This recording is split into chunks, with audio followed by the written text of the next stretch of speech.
Всем привет, это канал Готовить Просто и я, Ольга Матвей. Сегодня будем готовить знаменитый торт Захер. Масса, просто миллионы вариаций этого торта, и каждый говорит, что у него самый правильный рецепт. Я так говорить не буду, но мы сделаем вкусный захер. Насколько он делается идеально и правильно, я думаю, не знает на самом деле никто, кроме тех, кто владеет этим рецептом испокон веков. Ну хорошо, это вкусный шоколадный торт с вкусным абрикосовым джемом, плюс такой, знаете, алкоголем вкусным. Ну, в общем, начинаем.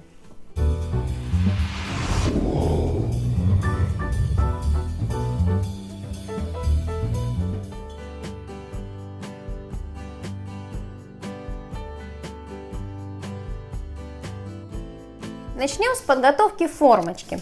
Формочка у меня диаметром 20 сантиметров, но вы можете взять до 24.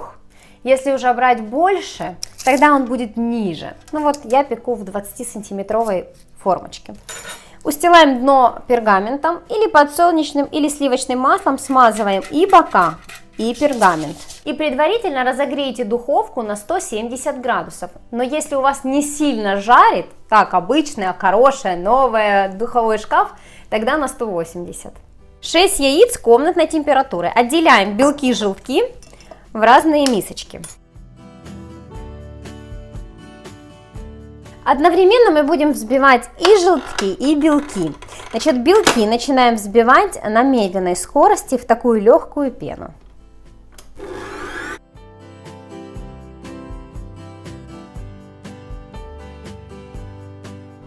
Белки взбиты. Теперь сюда отправляем, я добавляю ванильный сахар, можно просто обычный ванилин, тогда щепоточку. И гранулированный обычный сахар, тоже весь сразу отправляем сюда. И теперь начинаем взбивать до устойчивых пиков. У каждого миксер разный, мощность разная. И главное, чтобы растворился сахар и такая масса была пышная. Так, у меня готов белок. Посмотрите, какая густая масса получилась. Венчик больше не нужен. Теперь занимаемся желтками. Берем мягкое сливочное масло.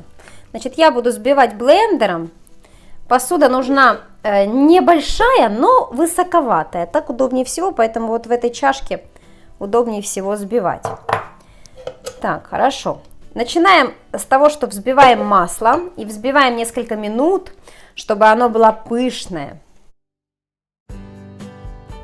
Масло стало такое беленькое, хорошо пушистое, пышное. Теперь сюда в масло отправляем сахарную пудру. Сахарную пудру я взбиваю не меньше 2 минут. Во-первых, масло, смотрите, становится таким глянцевым, перламутровым, красивым. Во-вторых, еще белее становится вся масса. Хорошо, теперь сюда отправляем желтки. Значит, можно делать по одному желтку, можно на 2 приема разделить.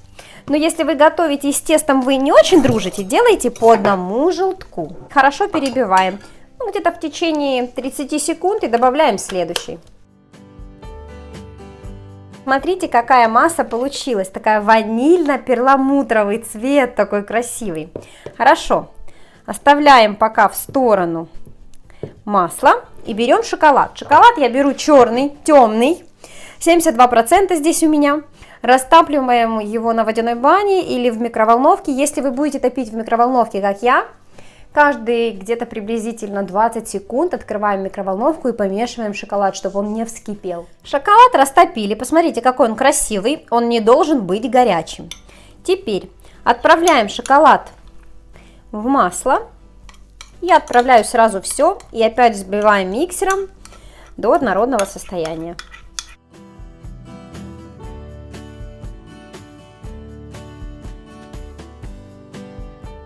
Перекладываем масло, взбитое с шоколадом, в другую посудинку. Почему? Потому что сейчас будем вводить белок.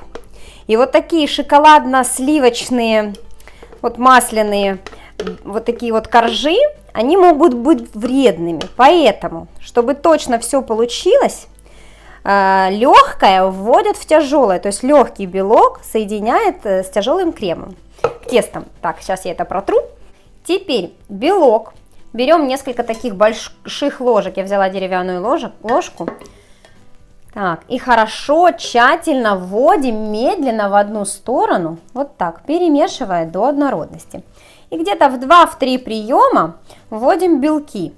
Я 2 раза введу в этой стеклянной такой формочке у меня, а последний раз пересыплю все в оставшуюся норму белка. Еще несколько ложек белка. Посмотрите в итоге, сколько белка остается. Вот видите, немножко. Сейчас мы вот эту вот партию введем. Потом можно все переложить в большую стеклянную посудинку и там уже с мукой смешивать, так будет удобней.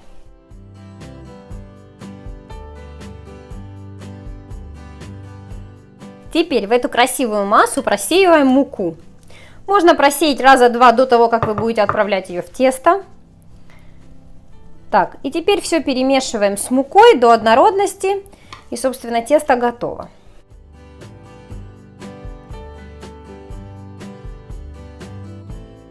Распределяем тесто по поверхности. Значит, у всех духовки пекут по-разному, поэтому, чтобы слишком большой шапки у вас не было, делаем в середине небольшое углубление. Вот так, как будто к бокам, тесто растягиваем. Духовка уже у вас к этому времени должна была разогреться. И отправляем в духовку наш корж приблизительно на час. Проверяем зубочисткой, чтобы не было мокрого теста. Выняли из духовки. Посмотрите, с одной стороны он лопнул, но не так слишком высоко он и поднялся. Теперь, значит, я надеюсь, что вы проверяли деревянной палочкой. Прокалываем. Она полностью сухая, это значит, что он готов. Теперь берем десертный нож. Десертным ножом проходимся по краю. Так как смазывали маслом формочку, нож свободно вот так проходит. Теперь формочка горячая, поэтому аккуратно открываем ее, снимаем. Видите, какая чистая формочка получается. Посмотрите, какой высокий получается корж. Вот у меня десертный нож, посмотрите. Я не знаю, сколько это сантиметров. Давайте померяем. Ну вот 5 сантиметров почти, не считая вот верхней поднявшейся шапочки. Перекладываем его вверх ногами. Вот так, снимаем вот эту верхний пергамент. И немного я придавливаю вот так вот сверху, чтобы выровнять саму шапочку. Я беру круглую досточку, ну любую досточку, и немножечко придавливаю, чтобы выровнять вот эту шапку. Хорошо, теперь оставляю до полного остывания где-то 4-6 часов. Если вы его утром испечете, вечером можете перемазывать торт. Но сейчас вечер, поэтому я оставлю, чтобы оно остыло. Корж остыл. Его нужно разрезать на 2 части. Сначала я срежу немножечко вот эту вот шапку, но только не слишком много. Так, вот то, что вздулось тут сверху, то и срезаем. Чтобы ровно получилось разрезать, я беру нож шпилочкой, мне удобнее всего. Беру линейку, смотрю, сколько всего у меня сантиметров мой корж. Я буду делить на 2,5 сантиметра. И вот там, где 2,5, я делаю небольшой надрез. И такие надрезы делаю по кругу. Смотрите, вот здесь, вот здесь. И теперь, когда я буду разрезать, я буду придерживаться этих меток, чтобы получилось ровно. Можно ниткой разрезать иногда. Ну, мне бисквиты, например, проще ниткой. А вот такие вот коржи, которые такие высокие слишком, и мне проще пилочкой. Ну, как-то вот я привыкла к ножу. А вы разрезайте, как вам удобно. Я ставлю вот такие метки, тогда очень удобно, и он получается, ну, ровный. Сначала я делаю по кругу вот такой надрез, видите?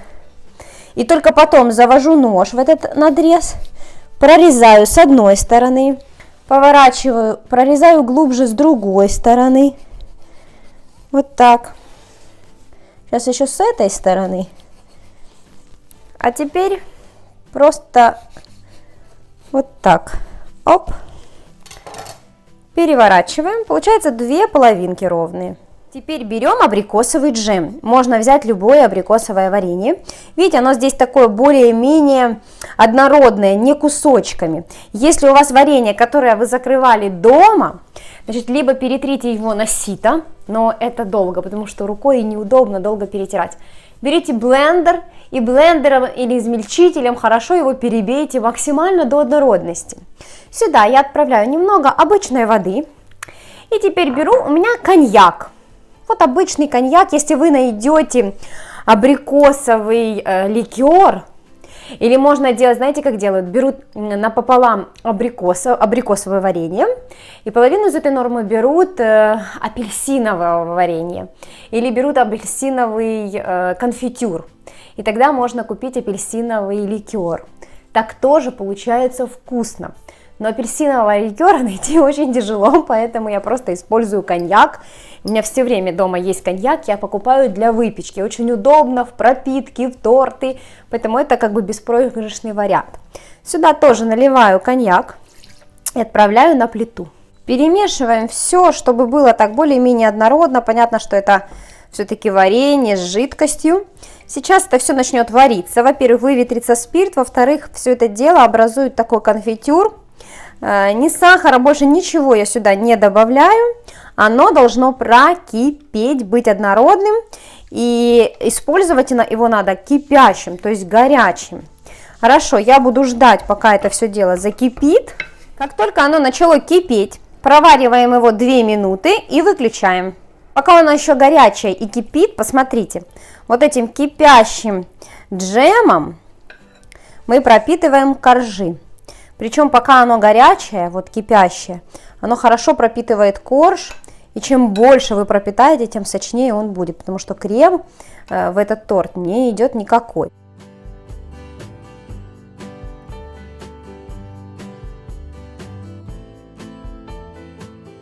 Когда пропитали 2 половинки, их соединяем вот так.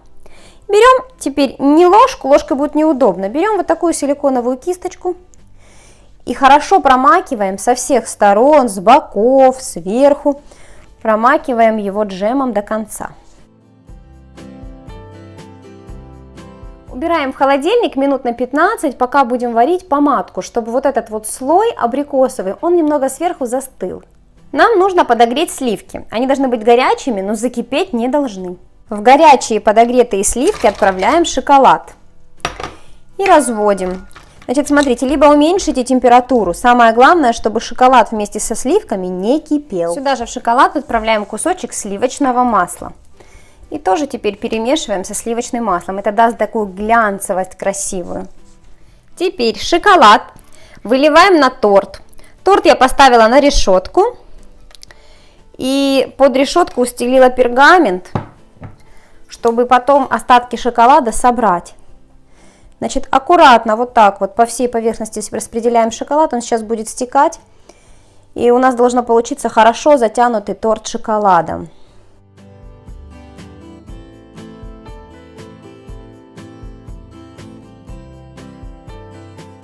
Через пару минут, когда вот этот слой шоколада немного подстыл, я взяла кулинарный пакет, сюда отправила пару столовых ложек оставшегося шоколада, отрежу край и напишу название торта наверху. Просто обычно вообще больше ничем не украшается. Как обычно можно написать? Можно посередине, с какого-то из боков. И еще делают так. Приблизительно делят торт на вот такие кусочки треугольные, ну как он будет резаться. И в каждом кусочке пишут зяхер.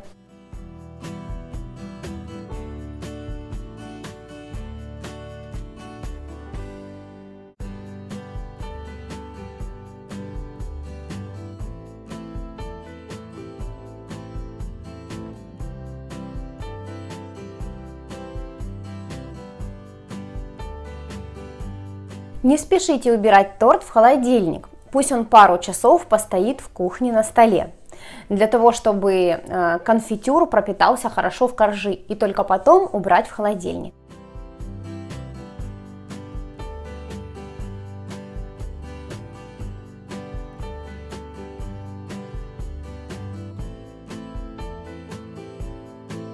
Я разрезала торт, посмотрите, какие коржи.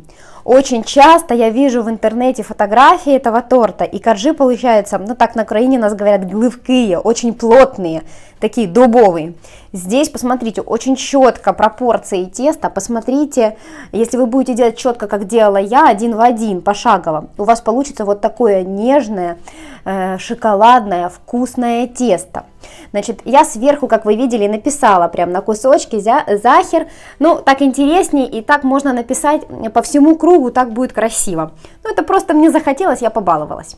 Вот такой вот он в разрезе, посмотрите, он достаточно высокий торт, поэтому можете резать небольшими кусочками вашим гостям, они наедятся, потому что много шоколадного торта такого не съешь, это тоже плюс. Ну хорошо, сейчас будем пробовать, вот такая красота у нас получилась, очень-очень красиво. Еще хочу сказать, шоколад, который стек с решетки, когда вы покрывали торт, его можно собрать, заново растопить и покрыть второй раз торт, потому что чем толще слой шоколада сверху, тем вкуснее. У меня осталось немного шоколада, я тут пробовала писать прописью. Посмотрите, как красиво получается, поэтому пишите прописью, так красивее, больше, чем печатными буквами, мне понравилось. Можно сначала отдельно на пергаменте попробовать, а потом на торте. Поэтому я считаю, что уже каждый последующий раз был красивее. Поэтому экспериментируйте, пробуйте, у вас получится. Пахнет очень вкусно, прям шоколадом пахнет, хорошо. Пробуем. Так. Вот так, торжественный момент. Очень мягкий. Шоколадный, вообще весь шоколад. И внутри шоколад, и снаружи шоколад. Значит, чувствуется абрикосовый джем. Его немного. Нет такого впечатления, что прям много абрикосового джема, и ты ешь джем. Нет, очень вкусно. Значит, мне нравится такой торт. Единственное, как по мне, больше бы сочности, вот чуть-чуть сочности мне не хватает. Я бы, наверное, отдельно еще пропитывала каждый корж сиропом. Предположим, коньяк выпаривала с сахаром и пропитывала, как вот Прагу я пропитываю. Мне это нравится больше, но классический вариант вот такой. Хотя сам корж не сухой, он достаточно такой, ну, я бы сказала, влажный, но я люблю вообще мокрое. Но мне очень понравился, очень достойный, вкусный торт, главное, коржи вот такие пушистые-пушистые. Это был рецепт классического торта «Захер». Пробуйте, экспериментируйте. Спасибо, что сегодня были со мной. Обязательно приготовьте, напишите комменты, ставьте лайки, делитесь этим видео. Пока-пока.